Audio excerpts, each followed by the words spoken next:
Hello everyone, welcome back to my YouTube channel Civil Life.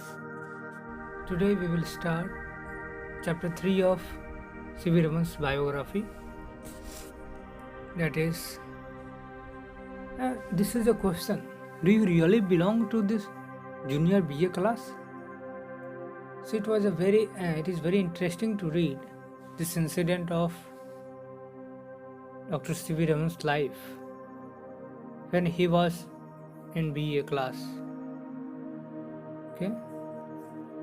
So in this part we will read about college, job and marriage of Dr. C.V. Raman. So without any further ado, let's get started. तो ये जो आप देख रहे हैं ये एक बहुत ही इंटरेस्टिंग सवाल है कि जब प्रेसिडेंसी कॉलेज मद्रास में वो BA क्लास में जब गए, पहली बार एक प्रोफेसर T.S. एलियट से उनका सामना हुआ तो उन्होंने पूछा कि क्या तुम BA क्लास के स्टूडेंट हो। ठीक है, उनकी एज, हाइट ये सब देखकर उनको लगा भाई ये BA क्लास में कैसे आ गया। ठीक है, पूछा कि तुम्हारी एज कितनी है, तो बताया कि 14 साल है। तो ये सब के बारे में डिटेल में जानेंगे अंदर, काफ़ी इंटरेस्टिंग होने वाला है।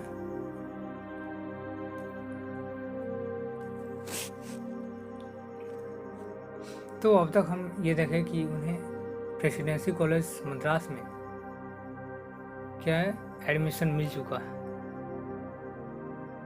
ठीक है, this was the first year BA classroom in the prestigious Presidency College in Madras, now Chennai in Tamil Nadu, which Raman joined after his early education at Visakhapatnam. तो ये जो था पहला साल था BA क्लासरूम का, कहाँ पे? Prestigious college, prestigious presidency college. ठीक है, काफ़ी जो फेमस प्रेसिडेंसी कॉलेज था मद्रास में, जो कि अभी चेन्नई में है, तो वहाँ का पहला साल था जिसको रमन ने ज्वाइन किया था कब? अपना अर्ली एजुकेशन विशाखापट्टनम में पूरा करने के बाद। तो C.V. रमन विशाखापट्टनम में अपना अर्ली स्टडीज़ पूरा किए। उसके बाद में बहुत से स्कॉलरशिप और अवार्ड जीतने के बाद उन्हें प्रेसिडेंसी कॉलेज मद्रास यानी चेन्नई में को दाखिला मिल गया और उसका ये पहला साल था। देखिए पहला साल में अब क्या क्या होगा।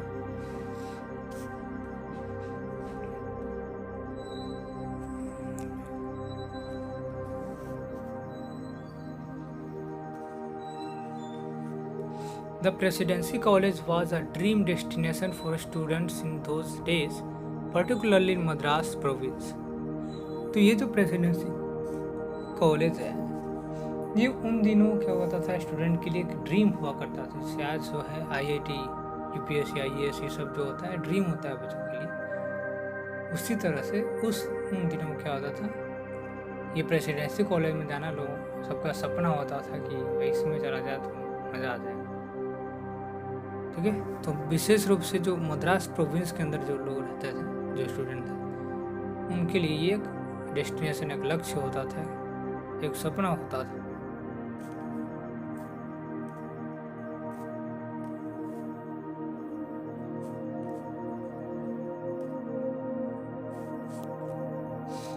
It was a government college. It was a government college and the faculty included very qualified people, mostly of European origin. तो ये कॉलेज कैसा था? ये गवर्नमेंट कॉलेज था। ठीक है, और इसमें जो फैकल्टी थे काफ़ी क्वालिफाइड थे, काफ़ी पढ़े लिखे थे, बहुत बड़े बड़े फैकल्टीज थे और विशेष रूप से जो थे वो यूरोपियन ओरिजिन के थे। ठीक है, वो नेटिव्स नहीं थे, वो यूरोपियन ओरिजिन के थे।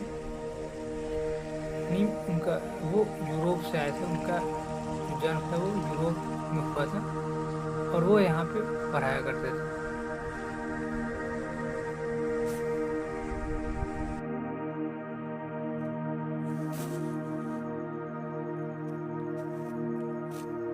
The teacher had posed this question to Raman in this lecture hall of college? तो ये जो सवाल सबसे ऊपर आपने देखा कि do you really belong to this BA class, क्या तुम इस जूनियर बीए क्लास से बिलोंग करते हो, इसी में पढ़ते हो? तो ये जो सवाल है वो रमन से पूछा गया था उस लेक्चर हॉल में, उस कॉलेज के लेक्चर हॉल में सीवी रमन से ये सवाल किया गया था। विच वाज ह्यूज, यानी कि ये कॉलेज की बात हो रही है कि जो कॉलेज का हॉल था काफ़ी बड़ा था और इसी बड़े हॉल में सबके सामने इस प्रश्न को किया गया था सीवी रमन से। The window offered an excellent view of the blue ocean behind the teacher. और ये जो था, जो खिड़की लगी हुई थी शिक्षक के पीछे, उसमें एक बहुत बड़ा ब्लू ओशियन एकदम दिखाई दे रहा था, नीला समुद्र दिखाई दे रहा था। रमन लव द व्यू, और वो व्यू रमन को काफ़ी भा रहा था, काफ़ी अच्छा लग रहा था। It may be that his future scientific obsessions with scattering in fluids had a connection with this. और आगे चल के आप देखेंगे, अब जैसे कि रमन इफेक्ट के बारे में जब वो जा रहे थे तो समुद्र को देखा कि उसका कलर नीला क्यों है, ठीक है, अलग अलग स्कैटरिंग ऑफ लाइट। तो यहीं से रमन इफेक्ट की शुरुआत होती है वहाँ से। तो वो जो व्यू जो दिख रहा था टीचर के पीछे, वो काफ़ी उनको अच्छा लग रहा था, और शायद वहीं से उनकी फ्यूचर की शुरुआत जो होने वाली थी, ठीक है। तो उनके मन में यहीं से सवाल पैदा हो कि भाई उसका रंग नीला क्यों है। और इसी तरह से जब कहीं जा रहे थे तो देखा कि समुद्र में जो है उसका पानी का रंग तो नीला है। Raman had offered physics as the main subject, but the other subjects included English. तो फिजिक्स को मेन सब्जेक्ट के तौर पर सीवी रमन ने चूज किया था, लेकिन दूसरे सब्जेक्ट्स भी थे जिसमें इंग्लिश शामिल था।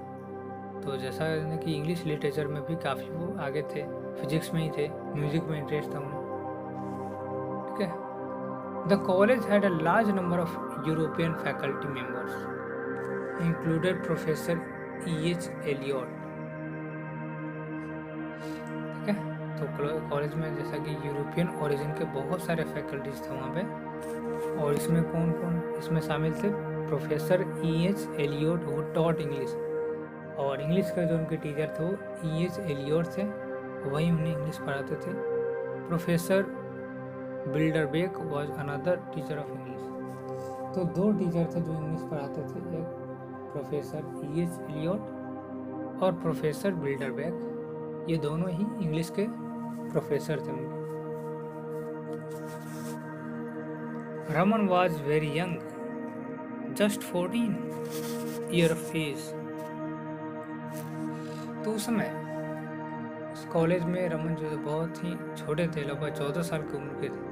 शॉर्ट छोटे थे, डार्क, उनके चेहरे का रंग डार्क था, एकदम पतले से दुबले थे। In short had nothing in appearance suggestive of anything extra ordinary.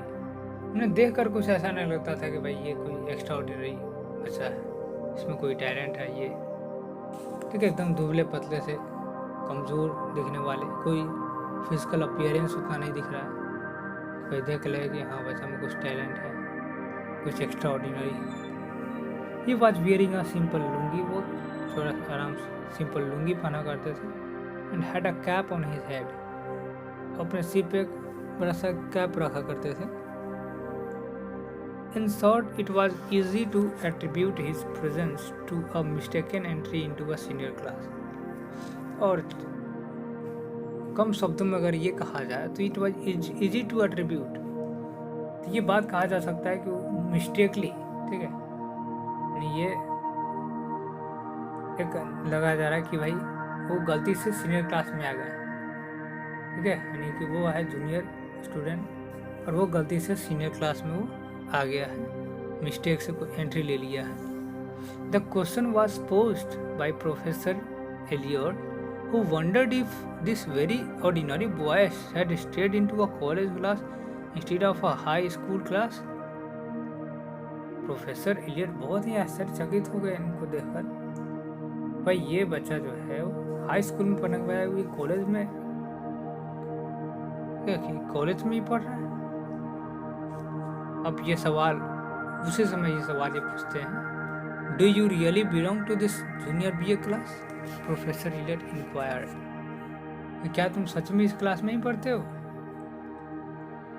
Yes sir, I am indeed a student of BA, Raman clarified politely. ठीक है, बड़ी विनम्रता से उन्होंने जवाब दिया कि ये महाशय, जी सर, मैं इसी BA क्लास में पढ़ता हूँ। The answer confuse professor Elliot. तो कंफ्यूज हो गए professor.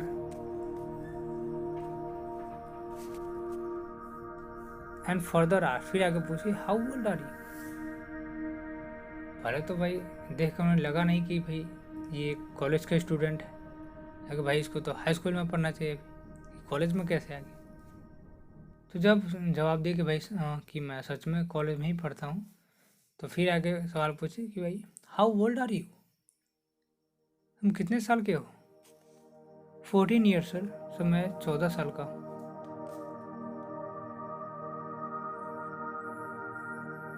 Raman was now getting to realize that his young appearance, though matching his young age, was confusing the professor, who had never seen such a young boy in BA.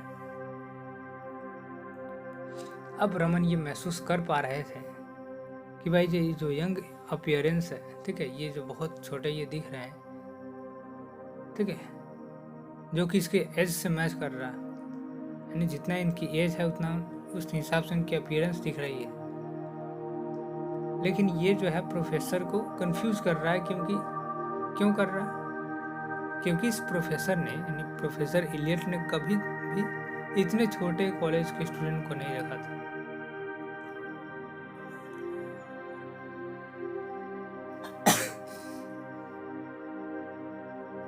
यानी इस professor ने पहली बार कैसे student को देखा कि इतना छोटा होने पर भी वो कॉलेज में पढ़ रहा है, यानी ये अपने कॉलेज के सबसे छोटे स्टूडेंट थे, यानी एज में भी, अपीयरेंस में भी सबसे छोटे student.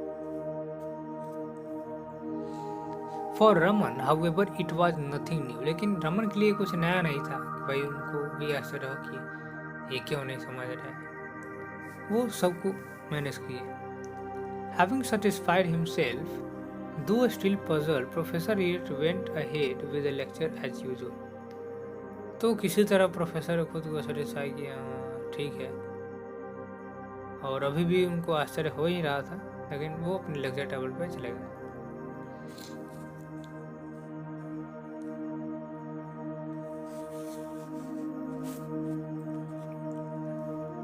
Raman enjoyed the lectures on literature as well as on sciences. तो रमन बहुत ही बारीकी से सभी लेक्चर्स को सुनते थे, चाहे वो लिटरेचर का हो या फिर साइंस का हो, बहुत अच्छे से सुनते थे। He was good at languages too, और भाषा में भी वो बहुत अच्छे थे। फिजिक्स में तो अच्छे थे ही, हमेशा टॉपर भी रहे, और भाषा में भी उनकी अच्छी पकड़ थी। He has recalled his fondness for English language teachers in his memorial at several places. In his memoirs at several places. तो उन्हें याद आता है, वो रिकॉल करते हैं कि इंग्लिश लिटरेचर के बारे में बहुत से टीचर उनको एडमायर किया था, ठीक है, याद में है कि उनकी इंग्लिश लैंग्वेज के लिए बहुत सारे टीचर ने उनको इंस्पायर किया था, अप्रिसिएट किया था। It is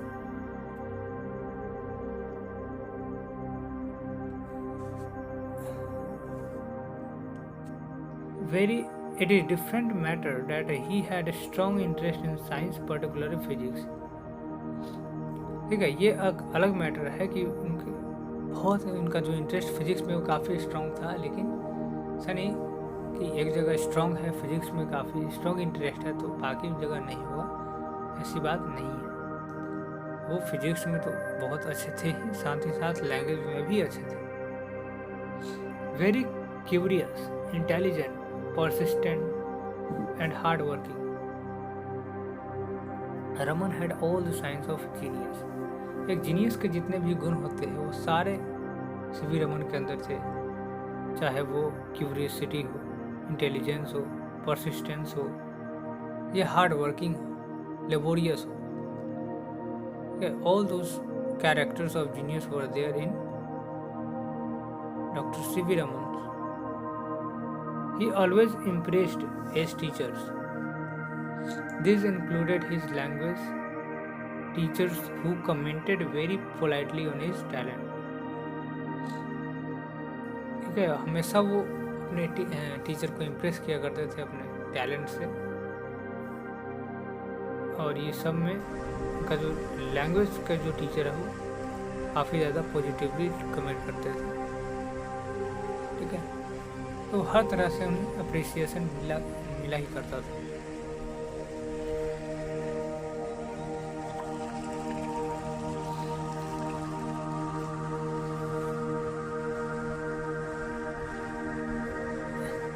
Raman's college life was busy and he satisfied his quest for knowledge. ठीक है, तो रमन का जो लाइफ है वो कॉलेज लाइफ काफ़ी बिजी रहा और वो हमेशा ज्ञान की तलाश करते थे। ठीक है, खुद को उसी में सेटिस्फाई करते थे, जहाँ ज्ञान मिलता था वहाँ से ज्ञान अर्जित करते थे। He passed the BA final examination in flying colors in the year 1904, securing first position and gold medals in English and Physics both. उन्होंने BA का फाइनल एग्जाम जो है वो 1904 में पास किया और फर्स्ट पोजीशन लाया, और दोनों ही यानी इंग्लिश में भी और फिजिक्स दोनों में ही गोल्ड मेडल हासिल किया। As important as the medals and position, it was a tremendous respect from peers and appreciation from the teachers inspired by him, which spoke for the science of his talent. तो जितना important ये medal और position उनके लिए रहा, तो first position पे आए और गोल्ड मेडल लिया, उतना ही ज़्यादा इम्पोर्टेंट, उतना ही ज़्यादा ट्रिमेंडस रिस्पेक्ट भी रहा है। जितने भी उनके टीचर थे सभी रिस्पेक्ट के भाव से उनका करते थे, और हर एक चीज़ के लिए, उनके टैलेंट के लिए हमेशा अप्रिसिएशन देते थे, हमेशा अप्रिशिएट करते थे।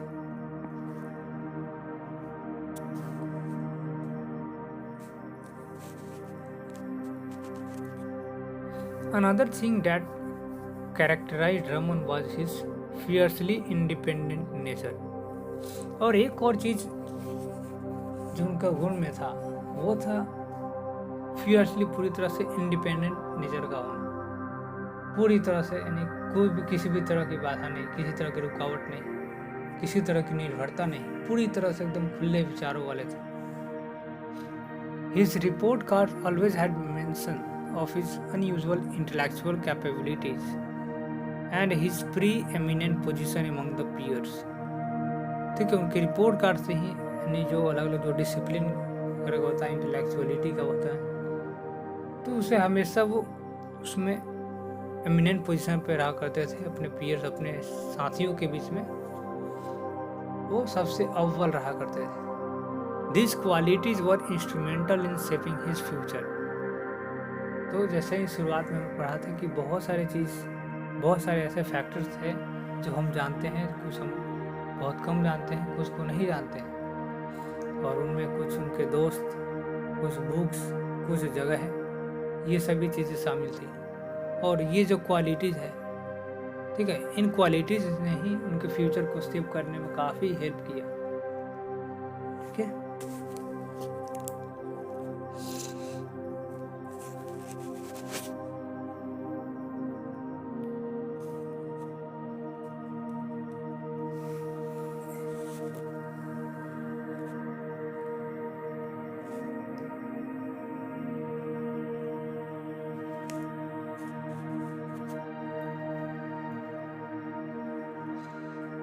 Raman inherited the appetite for reading from his father, but he did not inherit the physical attributes.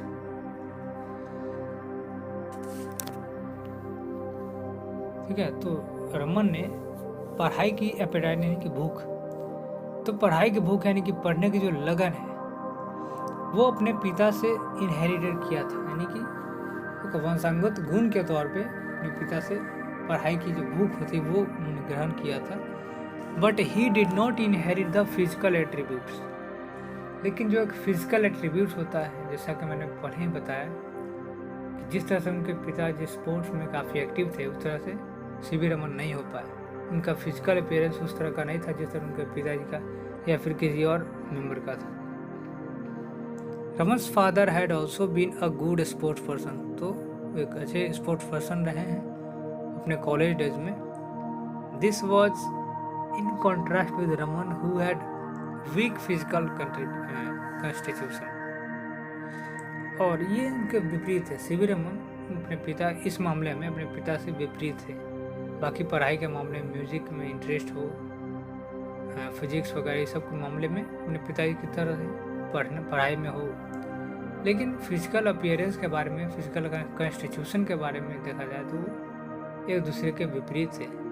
जहाँ उनके पिताजी एक स्पोर्ट्स पर्सन थे, खेल में काफ़ी अच्छे थे और इसके कारण उनका फिजिकल अपीयरेंस काफ़ी अच्छा था, लेकिन सीवी रमन का वो फिजिक नहीं बन पाया, वो अपीयरेंस नहीं बन पाया जो उनके पिताजी के। Given his brilliance, Raman had been greatly encouraged by his mainly European teachers at Presidency College to move to England for higher studies as was common those days. तो उनके ब्रिलियंस को देखते हुए कि भाई इतना ब्रिलियंट स्टूडेंट है, ठीक है, तो रमन को एनकरेज किया गया कि इनके द्वारा वो जो प्रोफेसर वो सारे थे यूरोपियन ओरिजिन के, तो उनके यूरोपियन टीचर ने उनको इनकरेज किया कि भाई तुम कहाँ जाओ, टू मूव टू इंग्लैंड। ठीक है, प्रेसिडेंसी कॉलेज में जब वो पढ़ रहे थे तो उनके यूरोपियन टीचर्स ने उनको इनकरेज किया, साथ बढ़ाया कि भाई तुम कहाँ जाओ, इंग्लैंड चलो पढ़ने के लिए, हायर स्टडीज़ के लिए, जो कि उन दिनों कॉमन था। हायर स्टडीज़ के लिए लोग जाते थे बाहर, सिर्फ इंग्लैंड भी जाते थे।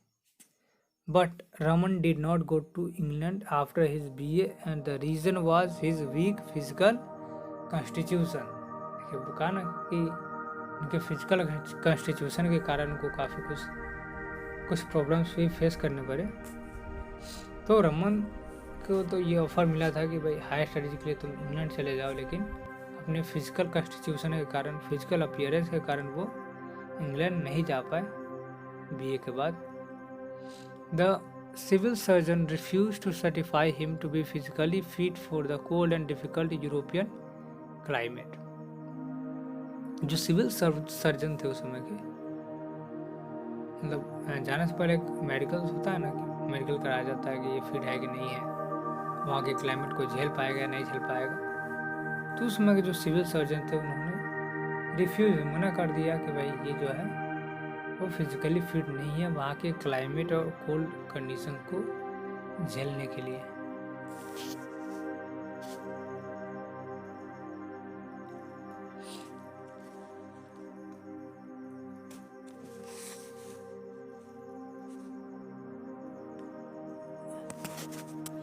Raman's streak of success in the academics continued as he joined master's course at the same college in 1904।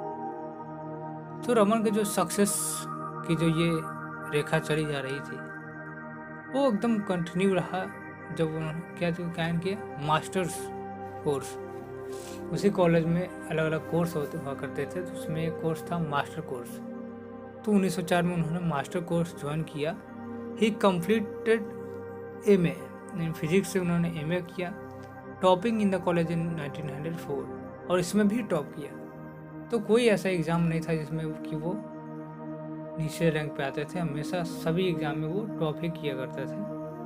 Remember that in those days the degrees awarded to science students were also called BA and MA and not BSc MSc। तो ये एक याद रखने वाली point है कि उन दिनों जो डिग्री दिया जाता था साइंस स्टूडेंट को वो BA MA हुआ करता था, BSc MSc नहीं। जो आज होता है ना वो नहीं हुआ करता था, बल्कि BA और MA हुआ करता था।